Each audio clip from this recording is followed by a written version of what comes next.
Kenapa orang miskin cenderung punya anak banyak? Sementara orang kelas menengah sampai ke atas itu mau nambah anak kedua aja mikirnya lama banget. Ya selama ini mungkin jawaban klisenya adalah ya kalau orang menengah ke bawah hiburannya itu yang ngewe. Nggak salah, ada poin benernya juga. Atau ya mereka itu masih kemakan pepatah banyak anak banyak rezeki bang. Ya ada poinnya juga, nggak salah.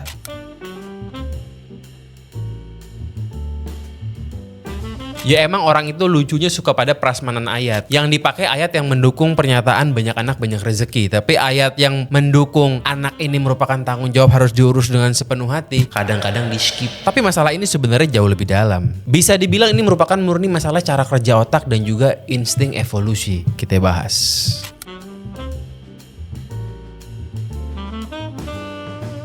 Zaman purba dulu nenek moyang kita kalau bikin anak udah kayak kucing, banyak bikinnya. Kenapa? Karena zaman dulu harapan hidup itu rendah. Zaman dulu itu kan belum ada teknologi kesehatan. Ya sama kayak kucing, beranak 9, yang hidup paling cuma 3. Zaman purba juga manusia begitu. Zaman dulu itu bahkan melahirkan aja merupakan urusan hidup mati. Kalau zaman sekarang dengan kemajuan teknologi medis bisa dibilang melahirkan itu sangat aman. Ya kalau zaman sekarang melahirkan bisa meninggal nggak bisa ada, tapi kecil banget. Zaman dulu kalau lu punya anak 5 nih, zaman nenek gue nih ya, yang hidup paling 3, yang 2 mati muda tuh pas kecil.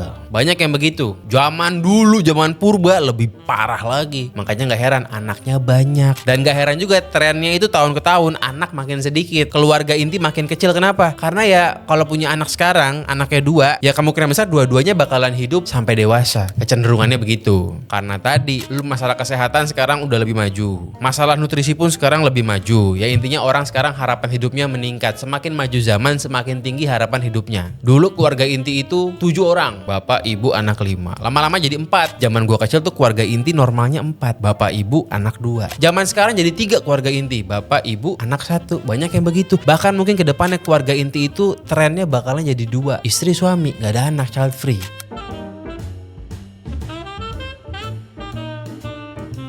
Nah pertanyaannya, tapi kenapa di kelompok masyarakat miskin konsep kemajuan zaman ini kayak belum ke-update? Kenapa kalau kelompok miskin itu keluarga intinya masih banyak gitu? Masih 5, 6, 7, kenapa tuh kayak belum ke-update? Karena di alam bawah sadar mereka, kemiskinan itu dibaca sebagai ancaman nyata. Secara statistik dan juga sains nih ya, semakin miskin seseorang, semakin mereka itu susah buat ngakses gizi dan juga kesehatan. Yang artinya meskipun sekarang peradaban makin maju, harapan hidup orang yang cenderung kelompok rentan nih itu lebih rendah dibandingkan orang yang kelompok menengah ke atas. Ya ini bukannya omongan jahat, bukan, ini fakta. Nah kondisi rawan kayak begini itu bikin amigdala mereka si kelompok rentan jadi nyala terus nih amigdalanya. Otaknya itu ngirim sinyal survival terus. Lingkungan kita bahaya, kita gampang mati, buruan kita reproduksi sebanyak-banyaknya, bikin anak, karena yang hidup gak mungkin semuanya. Ya akhirnya apa? Akhirnya otomatis otak dia itu logikanya dibajak oleh emosi zaman purba. Ya belum lagi kalau kita ngomongin otak logikanya, si prefrontal cortexnya mereka itu tidak seterlatih orang yang menengah ke atas. Lagi-lagi ini bukan omongan jahat, bukan. Gua minta maaf sekali kalau ada yang tersinggung, ini bukan omongan jahat, ini omongan fakta.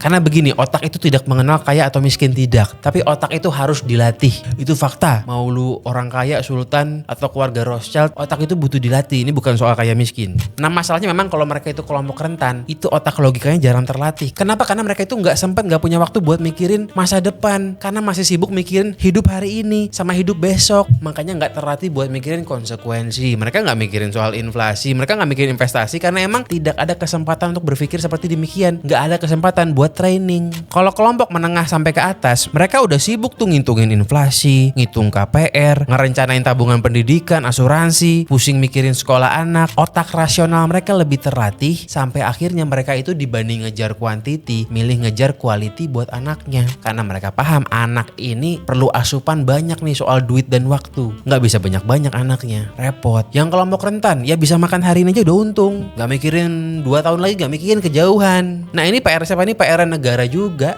Negara mesti turun tangan. Lo bayangin kelompok rentan itu boro-boro mikirin financial planning 20 tahun ke depan. Otak mereka itu lebih butuh dopamin instan biar stay waras. Dan yang gak salah kalau akhirnya mereka ngewek terus, karena itu merupakan hiburan yang menghasilkan dopamin yang paling gampang diakses. Masalahnya negara harus turun tangan gimana biar mereka tetap bisa ngewek enak tapi jangan sampai hamil terus gitu loh. Makanya akhirnya di Indonesia itu KB sudah gratis seluruh Indonesia di puskesmas. Ya itu bukti bahwa negara turun tangan juga. Cuman kan gak semua orang kelompok rentan mau pakai pakai KB, itu masalahnya. Masih banyak kelompok rentan yang kepentok sama dogma dan akhirnya malah milih ngelahirin anak dengan kondisi mengenaskan dibandingkan melanggar aturan dogma. Ya padahal kalau kita punya anak kita nggak bisa ngurus itu melanggar aturan dogma juga sebenarnya. Cuman ya kadang dogma ini suka diprasmananin gitu sama orang-orang. Ya jangan lupa itu tahun 70-an ada budayawan namanya Mohtar Lubis yang bilang kalau orang Indonesia ini hipokrit gitu loh. Jadi ya kalau dibilang hipokrit ya nggak heran kalau akhirnya suka memprasmanankan sebuah peraturan yang buat dia enak aja.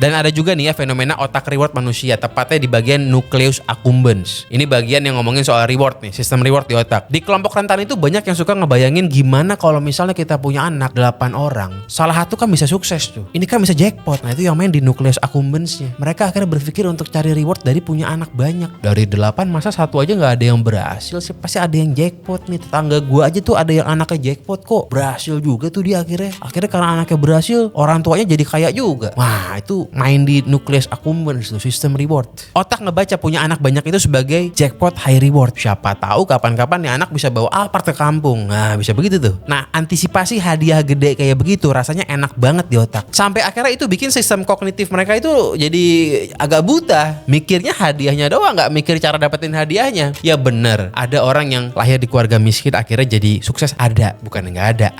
Tapi sedikit atau banyak? Sedikit. Dan kalau misalnya lu pengen punya anak sukses juga nih ya, itu kan gak cuma nungguin jackpot kebetulannya aja. Lu mesti mikirin tuh gimana cara ngajarin dia minimal jangan putus sekolah segala macam. Nah itu nggak dipikirin, yang dipikirin hadiahnya doang. Inilah kadang-kadang bug di otak reward kita. Kita suka hadiahnya doang, nggak enaknya. Sama kayak orang-orang yang suka bilang tinggal di Singapura lebih enak daripada di Indo. Mereka lupa di Singapura ada nggak enaknya juga, pajak tinggi dan lain-lain. Yang diinget tuh enaknya doang. Nah sistem reward itu kayak begitu. Nah saat kita itu punya antisipasi terhadap suatu hadiah nih, sebenarnya nggak ada masalah. Yang jadi masalah adalah kalau otak logikanya itu nggak bisa ngerem. Si prefrontal cortex itu harusnya masuk buat jadi tukang rem. Normalnya nih ya prefrontal cortex itu tugasnya adalah ngitung probabilitas dan juga manajemen resiko. Logika itu harusnya bilang, bos, bener sih nyetak anak sukses itu bisa aja, bukan mustahil, tapi jangan lupa butuh gizi, butuh pendidikan. Nah otak PFC kalau terlatih dia bisa mikir tuh, iya ada hadiah di depan, tapi peluangnya nggak besar, kecil. Nah masalahnya emang kalau orang yang hidupnya di kelompok rentan, mereka itu kan hidupnya banyak stres.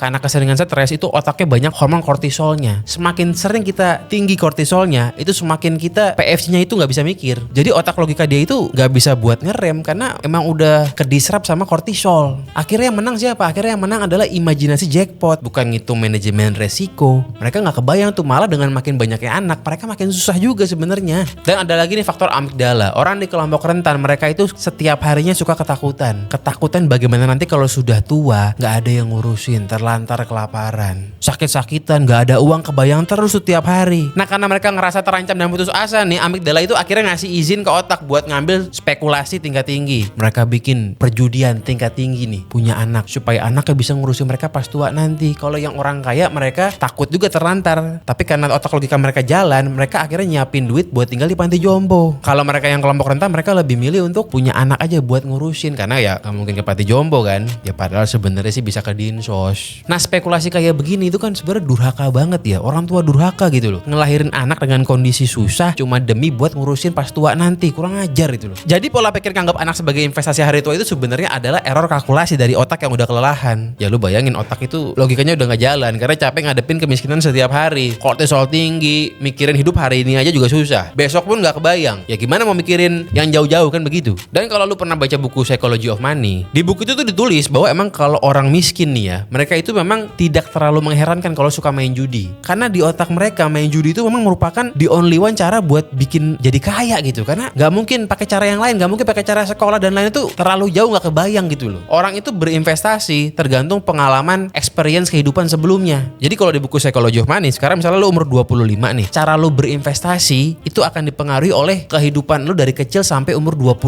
itu. Nah kalau kehidupan itu biasa miskin terus, lu akan cenderung lebih gampang mikirnya itu yaudah judol aja lah. Nah kalau orang yang nggak rentan nggak mikirin judol sebenarnya. Saking susahnya buat keluar dari lubang kemiskinan, lebih enak main judi, lempar dadu sebanyak-banyaknya, termasuk bikin anak. Ini udah kayak judi juga. Salah siapa? Salah banyak pihak sih. Lagi-lagi negara emang mesti turun tangan lebih jauh lagi. Kenapa? Karena ini masalah nyawa bayi-bayi yang akan lahir mengenaskan. Kesian gue. Tapi ya gue bisa apa?